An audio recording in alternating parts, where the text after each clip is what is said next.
안녕하세요. 오늘은 욥기 2강입니다. 욥기는 경건한 사람은 고통이나 고난이 없을 것이다 라는 생각을 뒤집어 놓습니다. 욥은 하나님이 인정하는 경건한 자였음에도 불구하고 고난을 경험하게 되고 있습니다. 그래서 욥기 전체를 통해서 설명할 수 없는 고난, 또 이해할 수 없는 고난, 그걸 도대체 어떻게 이해하고 어떻게 받아들여야 할지, 또 어떻게 살아야 할지에 대한 질문을 우리에게 하고 있습니다.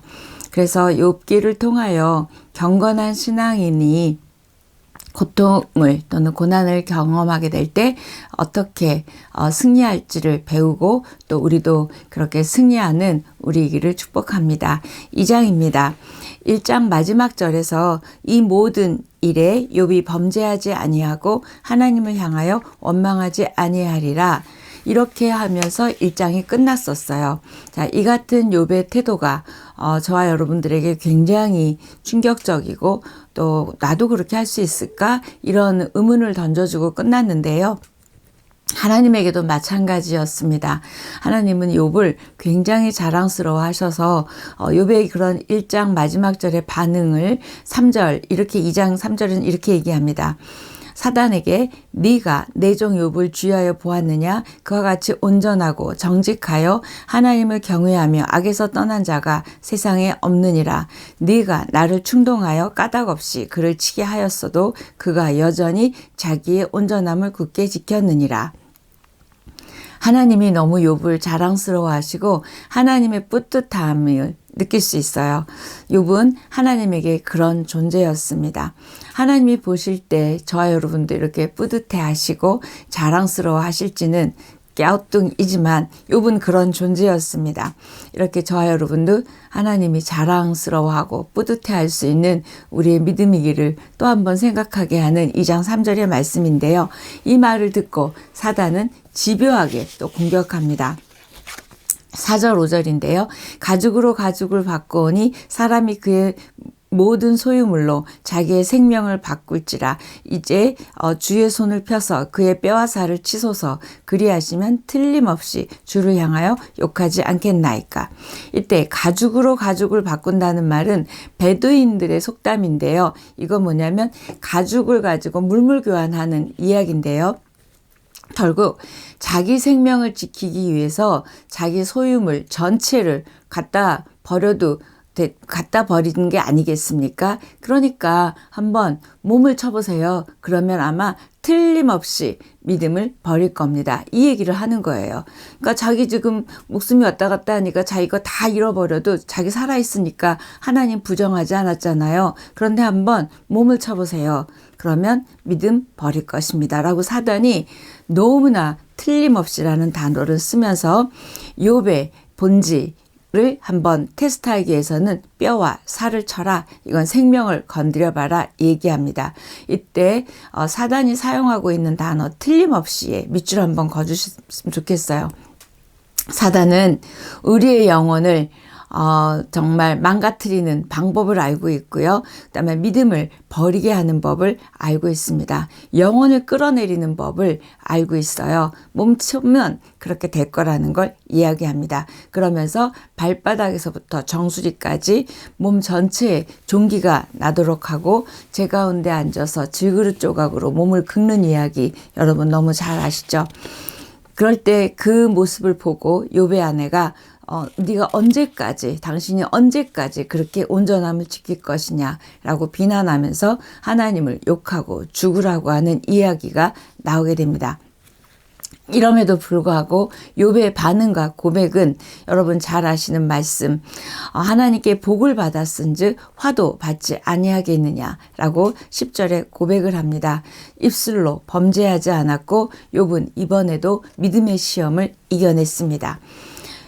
제가 이걸 이렇게 읽으면서 욥에게 있어서 중요한 건 좋고 나쁜 것이 아니라 그것이 하나님에게서 왔느냐 하나님에게서 오지 않았느냐가 중요했지 좋고 나쁜 것은 문제가 되지 않았던 것 같아요. 비록 나쁘고 고통스럽더라도 하나님께서 온 것이라면 받아들이겠다는 믿음의 신앙의 고백이고 또 하나님에 대한 절대 신뢰입니다. 욥의 이런 모습은 어떻게 보면 고통 가운데 있는 우리들에게 어떻게 반응하고 어떤 태도로 하나님을 신뢰해야 하는지를 가르쳐주고 있는 것 같습니다. 저 여러분에게 있어서 최근에 가장 힘들었던 일, 가장 고난의 일은 혹시 무엇인지요? 이때 여러분의 반응과 태도와 욥의 이 반응과 태도를 한번 비교해 보고 싶습니다. 우리는 환난이나 고통 또는 고난을 당할 때 어떻게 반응하느냐에 따라 그 사람의 믿음의 어떤 기준 또는 그 사람의 믿음이 보이는 건 고난일 때라고 설교들도 많이 하시죠. 그리고 고난을 통과하는 걸 보면 그 사람을 알 수 있다. 이렇게도 얘기하지만 쉬운 일은 아닌 것 같습니다. 그래서 이제 11절 이후에 욥의 세 친구 엘리바스, 빌닷, 소발이 나오게 됩니다. 그래서 성경은 이 세 친구가 욥에게 온 동기를 위문하고 위로하려고 왔대요. 근데 이 친구들이요, 욥의 비참한 모습을 보고서 울면서 옷을 찢고 하늘을 향해 티끌을 날려서 자기 머리에 뿌리게 됩니다. 이건 그 당시에 전통적으로 슬픔과 비극을 또는 애곡을 표현하는 행동이었다고 합니다. 그때 7일 동안을 아무 말도 하지 않고 욥 옆에 있습니다. 침묵 중에 그냥 가만히 있을 뿐이에요. 하루 이틀은 그렇게 할 수 있는데 7일 동안을 이렇게 하는 대단한 친구들이죠.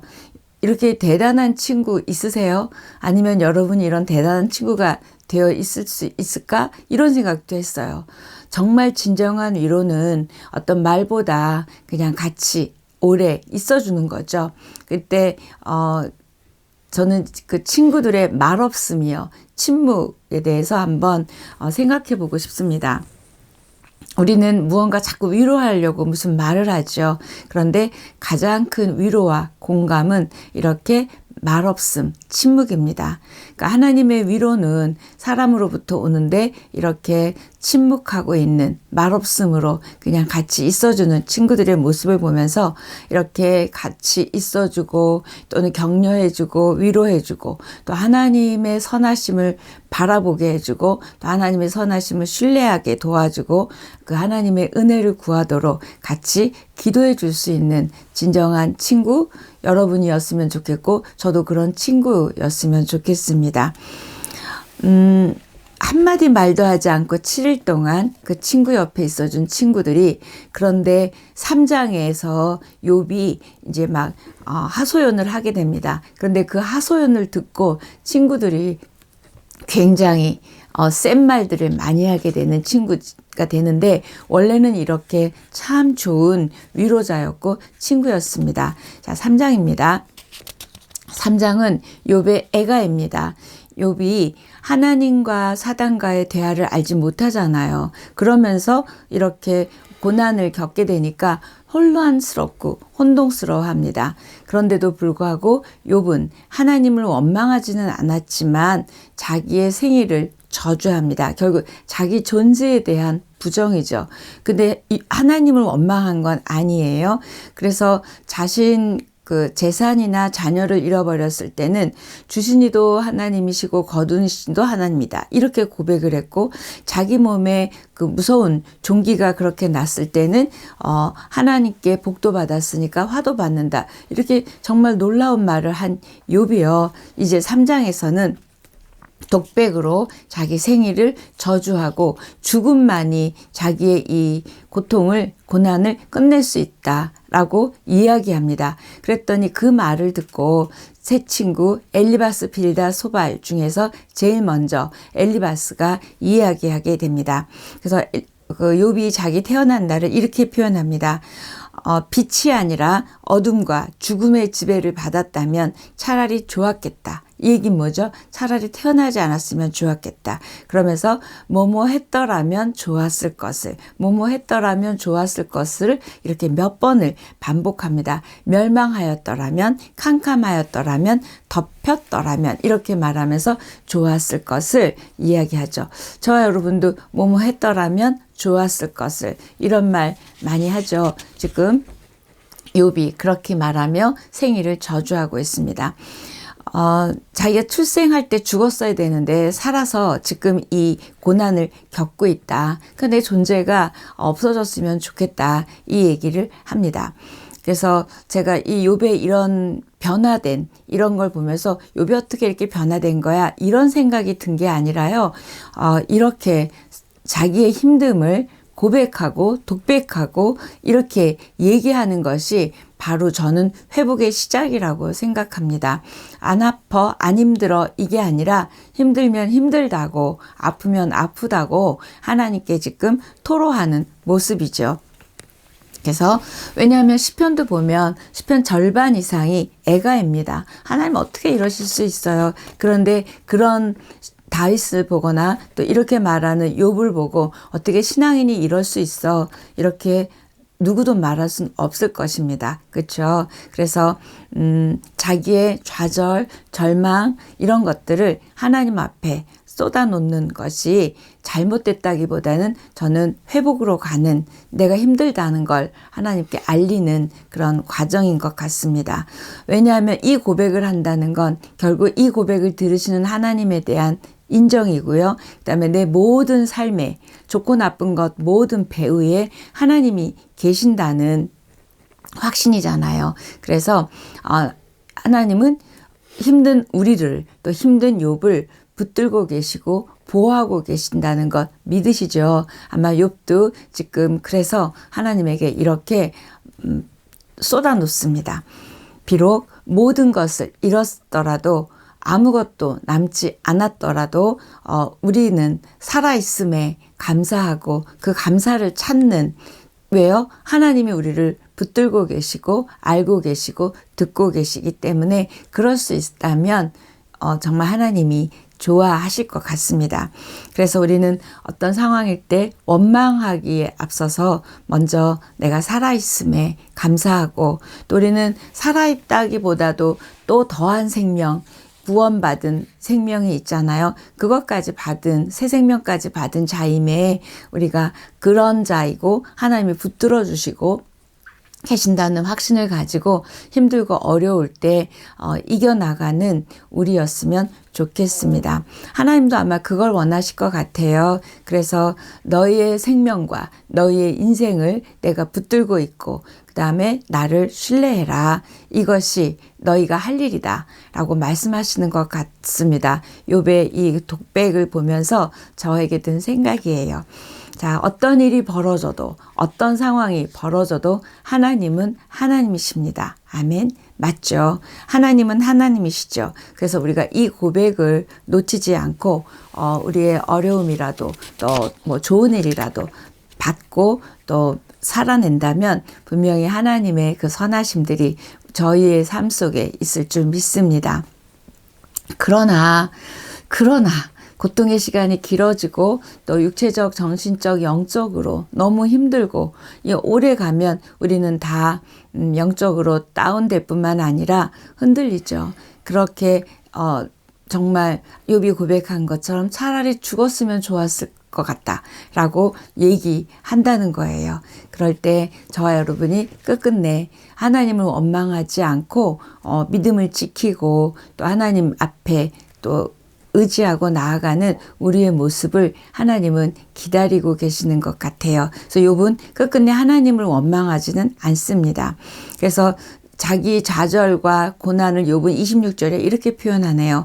나에게는 평온도 없고 안일도 없고 휴식도 없고 다만 불안만이 있구나. 이렇게 얘기합니다.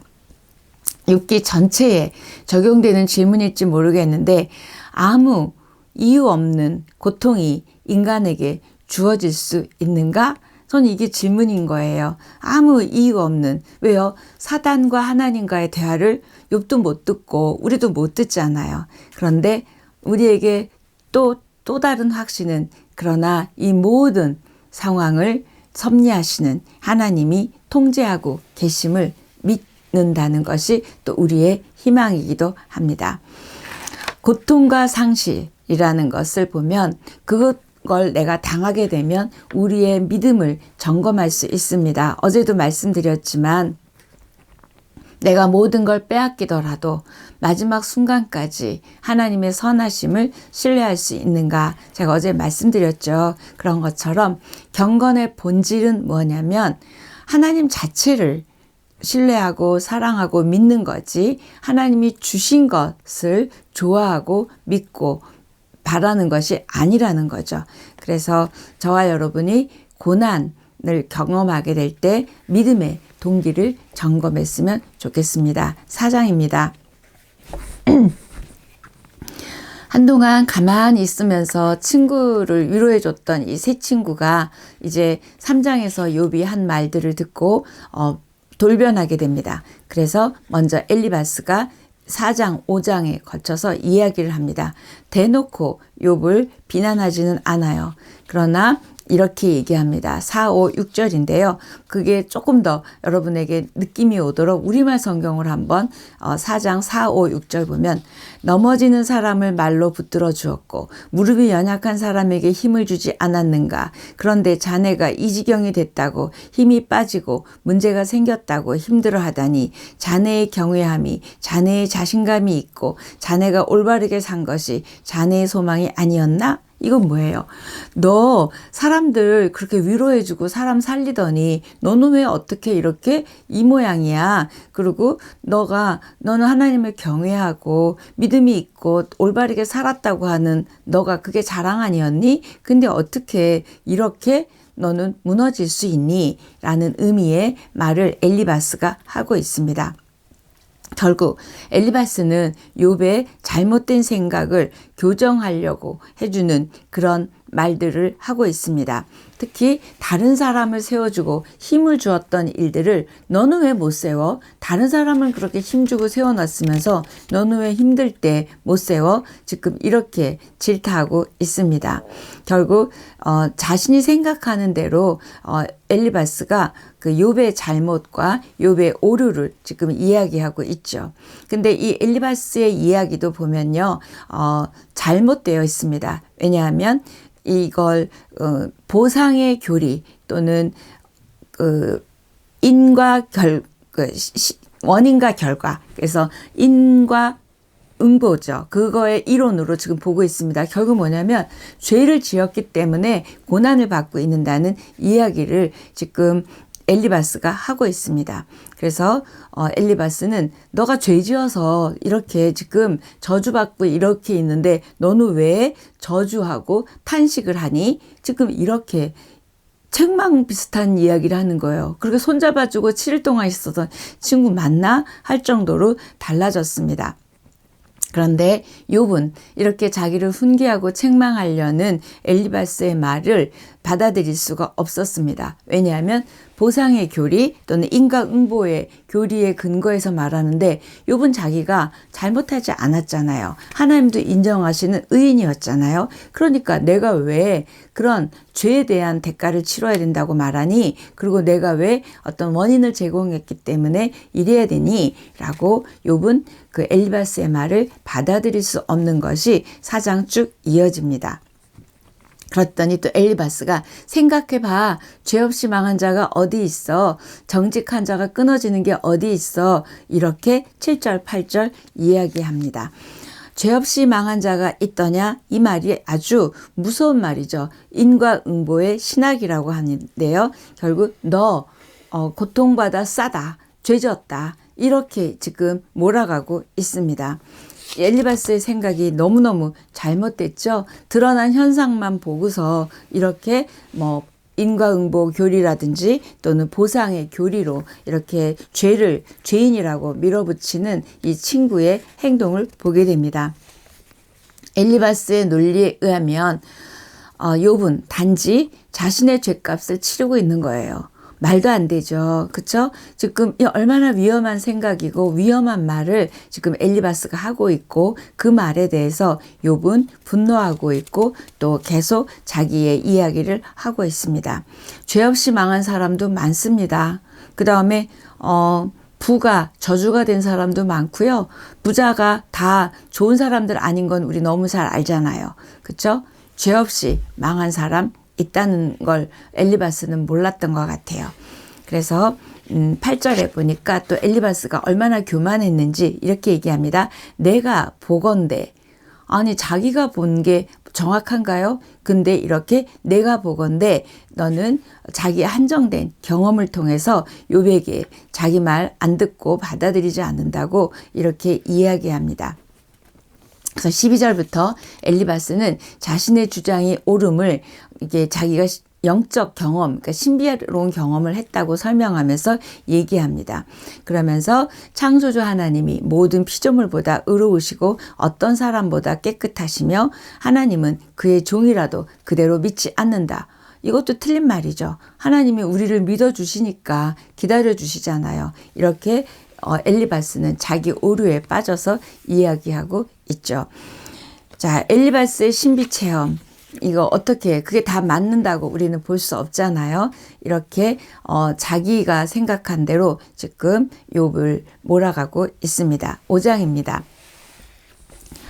욥의 의롭지 못함을 죄 때문에 네가 고난을 받고 있다고 지적한 엘리바스는 이제는 좀 더 센 어조로 욥을 책망하고 비난합니다. 1, 2, 3절인데요. 너는 부르짖어 봐라. 네가 응답할 자가 있겠느냐? 거룩한 자 중에 네가 누구에게로 향하겠느냐? 분노가 미련한 자를 죽이고 시기가 어리석은 자를 멸하느니라. 이 얘기는 뭐냐면 분노하지 마. 시기하지 마. 너 부르짖어 봐도 답 없어. 왜? 너는 죄를 졌으니까. 이런 이야기입니다. 그러면서 욥을 미련한 자다 또는 어리석은 자라고 이야기하고 있는데요. 계속적으로 엘리바스는 그 불행의 원인을 사람의 잘못으로 죄로 제안하고 욥을 압박하고 있고 욥에게는 그렇게 쪼여가고 있습니다. 그러면서도 욥에게 희망이 없다는 말이죠. 그런 뜻이. 그런데 엘리바스가 보기에 욥은 죄 때문에 빠졌다는 거 자기 착각이지만 사실 우리는 알잖아요. 욥이 죄 때문에 빠지지 않은 고난 이유 없이 지금 당하고 있는 고난인 걸 우리는 알고 있죠. 그러면서 너 하나님께 자꾸 맞서려고 하는데 그 어리석은 모습이야. 그러지 말고 빨리 네가 죄인인 걸 받아들여. 이렇게 쉽게 표현하면 엘리바스의 말은 그런 겁니다. 엘리바스가 지금 고통에 시달리는 욥을 향해서 위로하기는커녕 상처에 소금을 뿌리고 있는 거죠. 근데 우리도 어찌 보면 힘들고 어려운 사람에게 혹시 이렇게 말은 하지 않았지만 생각으로 그랬을 수도 있고 또는 돌려서 어떻게 상처되는 말을 한 적은 없는지 우리가 한번 돌아봐야 될 것 같아요. 왜냐하면 6절 7절 엘리바스가 이렇게 얘기합니다. 재난은 티끌에서 일어나는 것이 아니며 고생은 흙에서 나는 것이 아니니라. 사람은 고생을 위하여 났으니 불꽃이 위로 날아가는 것 같으니라. 이 얘기는 뭐냐면 재난과 고생의 원인이 티끌이 아니라는 얘기는 환경 때문이 아니라 너에게서 난 거다. 이 표현을 지금 6절 7절 이렇게 표현하고 있습니다.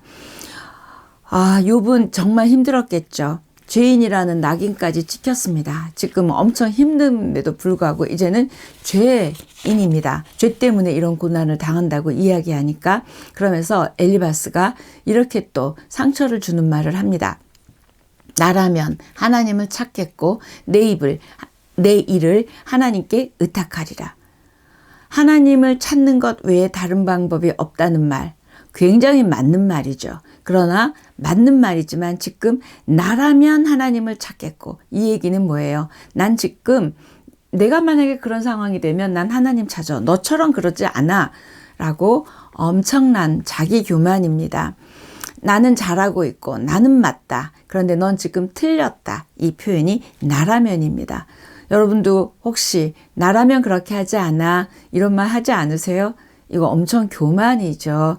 왜냐하면 정말 내가 뒤집어 놓고 욥처럼 그런 상황이 됐을 때 엘리바스가 욥같이 할 수 있었을까요? 저는 그런 생각이 드는 거예요.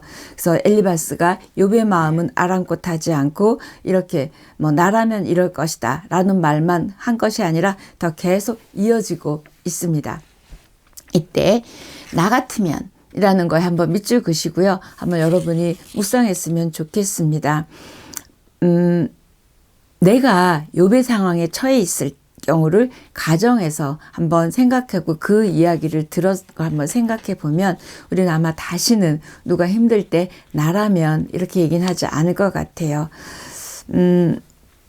특별한 이유 없이 하루아침에 자녀도 잃어버리고 모든 소유를 잃어버린 몸의 병까지 들은 그런 욥입니다. 그런데 하나님 앞에 일체의 질문도 없이 의심도 없이 그 선한 뜻만을 구하며 받아들일 수 있을까요? 누구라도? 저는 그렇게 생각해요. 근데 지금 엘리바스의 말은 너 왜 안 받아들여? 이런 의미잖아요. 하나님 앞에 아무 질문도 없이 의문도 없이 받아들이라는 뜻이거든요. 이건 너무 잔인한 것 같습니다. 자기 같으면 순순히 하나님께 나아갈 수 있었을까? 저에게 든 생각입니다.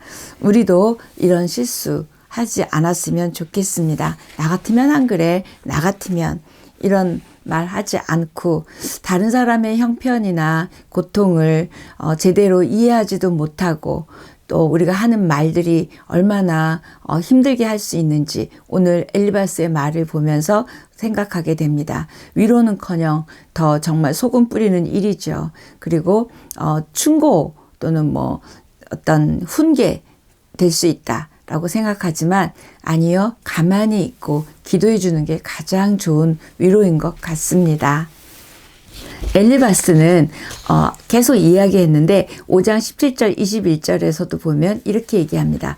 볼지어다 하나님께 징계받는 자에게는 복이 있나니 그런즉 너는 전능자의 징계를 업신여기지 말라고 하며 싸매 주시며 낫게 하시느니 이렇게 얘기해요. 근데 우리가 고난당하고 있을 때 정말 이런 배경을 모르고 읽을 때 하나님은 아프게 하시다가 싸매시며 상하게 하시다가 그의 손으로 고치시나니 6가지 환난에서 너를 구원하시며 7가지 환난이라도 그 재앙이 내게 미치지 않게 하시며 기근 때에 죽음에서 구원하시고 멸망이 올 때에도 두려워하지 아니할 것이라.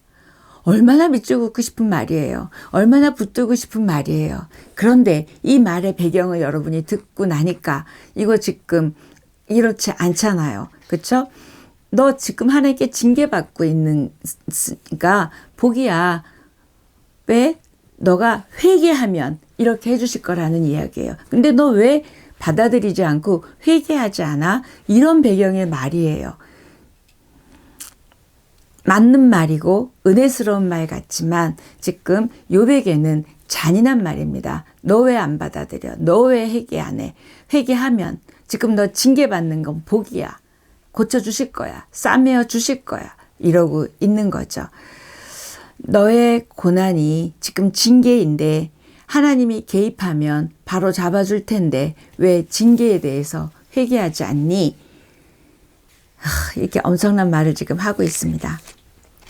고통과 환난을 무조건 다 죄의 결과로 생각하는 엘리바스의 오류입니다.